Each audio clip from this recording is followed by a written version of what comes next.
Hello there, you are watching New Vision TV Online. I'm Joseph Bate and welcome to the fourth edition of the history of Uganda's music. With me is Mr. Joachim Buembo, a journalist who I just discovered, to my surprise, that he's such an ardent follower of Uganda's music. And not only that, but he enjoys the music. So he has like noted, you know, everything that has happened in the music industry since back then. We are in the 80s.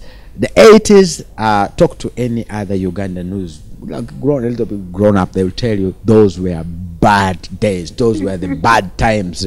So how did that, what was the music like? Yeah, they said today's the baddest, but the bad days, the worst days, believe me, it was the 80s. Those were terrible times.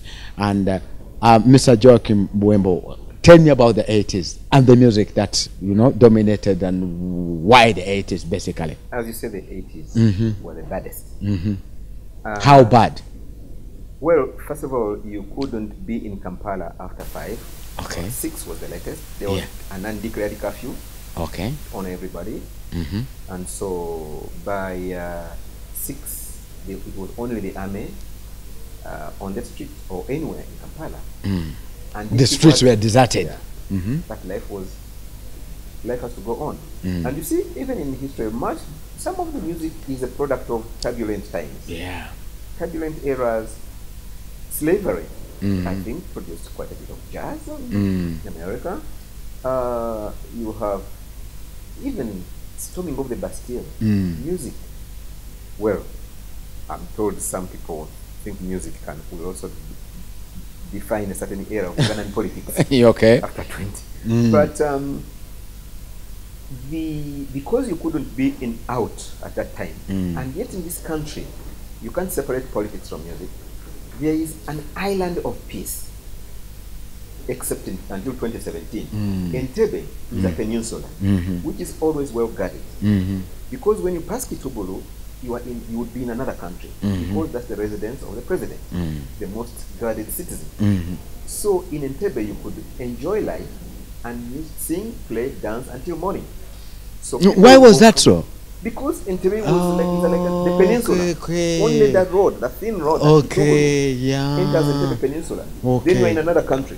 So even in the terrible 80s, you go to Entebbe, so the bands would go to Entebbe and play on the beaches, all in the clubs, until morning.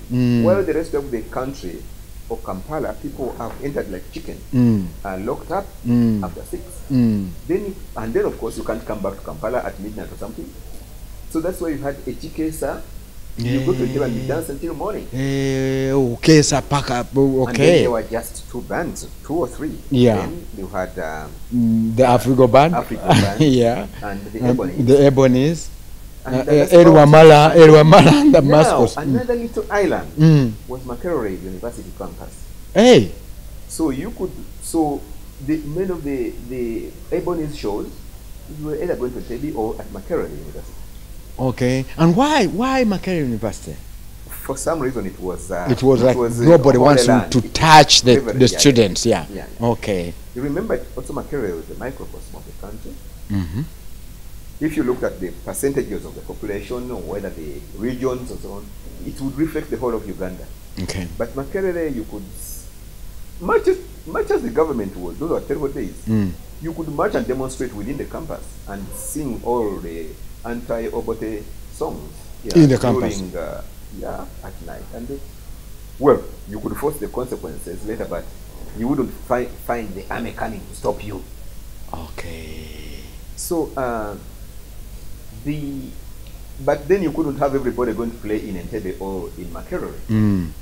So Makerere, you also had and a few isolated places. You had the quality people like the Mascots, mixed talents, you know, they did their thing in those isolated places. But then the rest of the people had to take off. And I think that's when people like, I don't know, Frank Mbalile. But most significantly, Sammy Kasule goes to Kenya. 1982. He told me the story.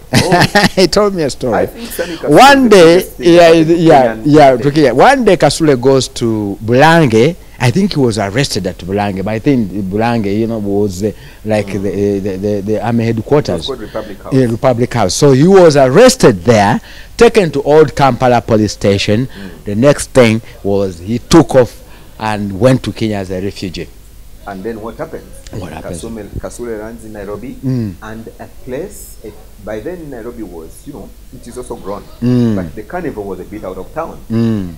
So he goes and opens shop at the carnival, and that's where you get the Vundumuna. The Vundumuna, okay. For people who may not, I don't know how to put it, but really I think the golden phase of Kenyan popular music was with Kasule.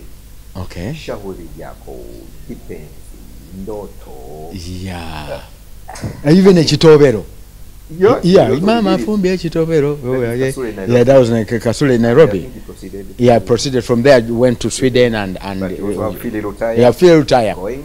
Yeah, Filter by 1984, they were still recording. He was with the Blazing Beats with Frank Mbalile. They recorded with my dad in my dad's studio, and that's when they recorded the first version of Entebbe Wala. Would you tell the people who your dad was? My dad was called Edmund Hannington Bate. He was the first black producer to own a recording studio in the country. I'll put the photo there for you to see.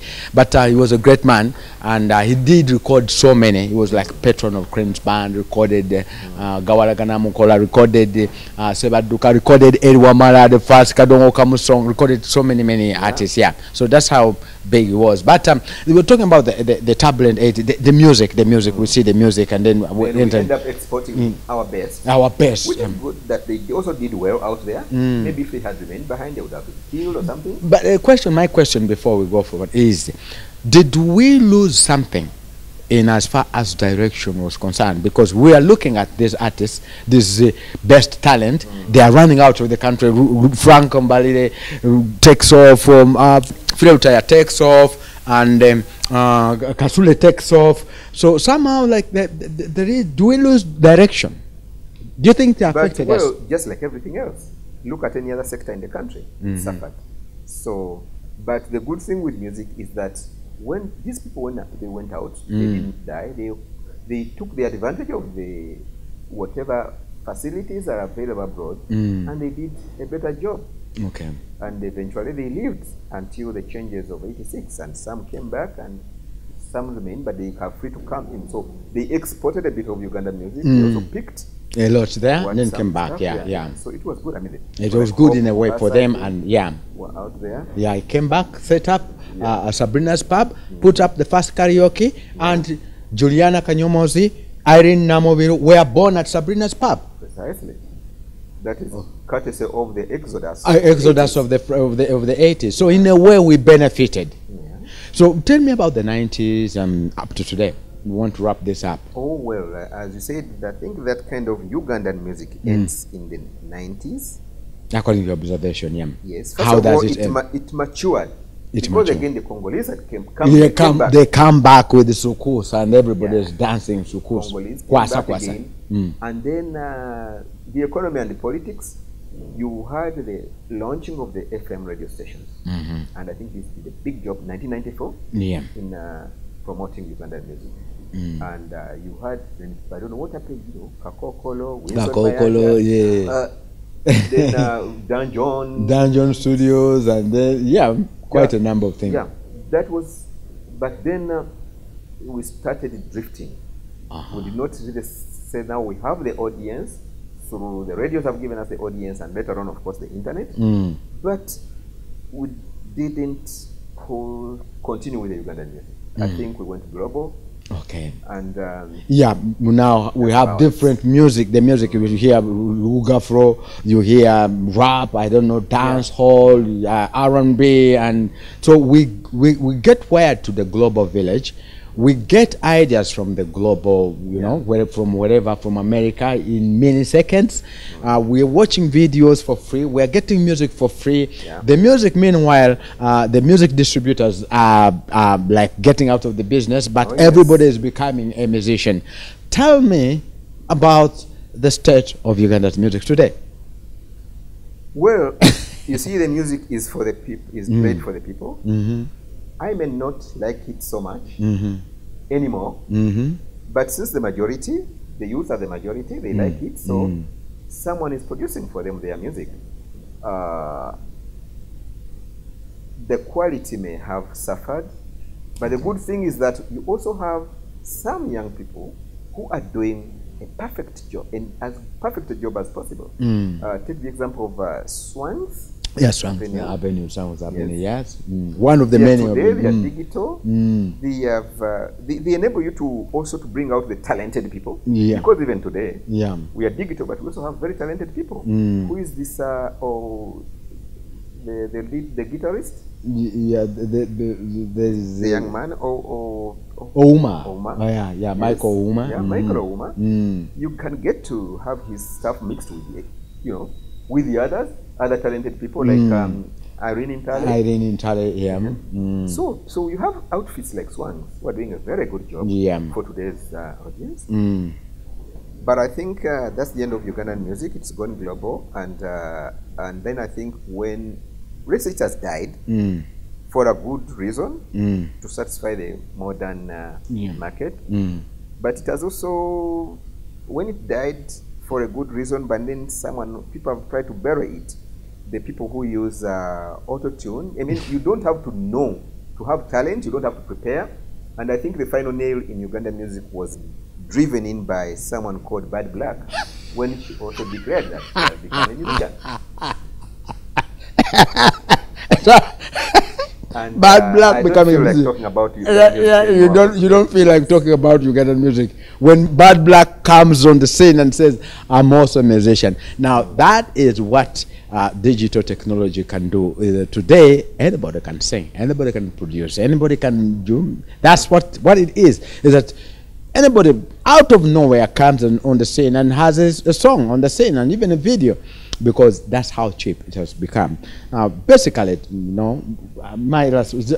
everything moves in circles, Mr. Puembo.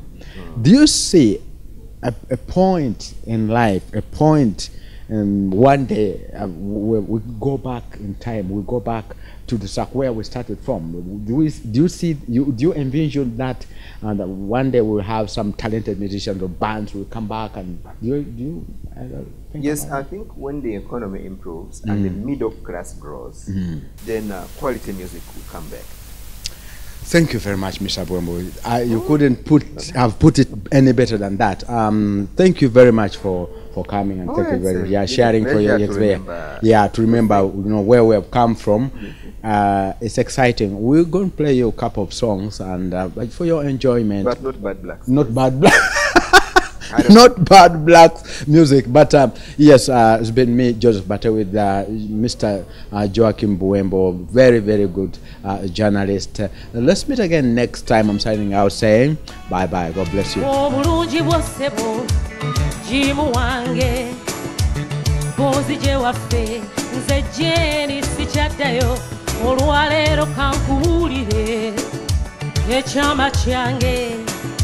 Gwegwenda simara kumango bulamu bwange bonna abali bakwasunga bambi abonze basasite ebyo babiwumbule tebandaba nti nze nkwekutte sekako mwatu ukaseko kange ebyo bye byange wenna nze nkweyagalira awo